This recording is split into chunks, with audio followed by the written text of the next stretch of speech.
धाराशिव जिल्ह्यामध्ये झालेल्या जोरदार पावसामुळे ऐतिहासिक नळदुर्ग किल्ल्यावरचा नर मादी धबधब्यापैकी मादी धबधबा आता प्रवाहित झालाय।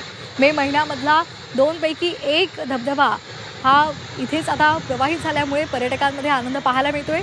धबधब्याचे नयनरम्य दृश्य पाहण्यासाठी पर्यटकांची गर्दी होताना दिसते। गेल्या 15 दिवसांमध्ये बोरी धरण पाणलोट क्षेत्रामध्ये दमदार पाऊस झाला आणि त्यामुळे किल्ल्यातील मादी धबधबा प्रवाहित झालेला आहे। हे पाणी जवळपास 70 ते 100 फूट खाली फेसाळत जाऊन आदळतं। हे दृश्य पाहण्यासाठी पर्यटक मोठ्या संख्येने गर्दी करतायत।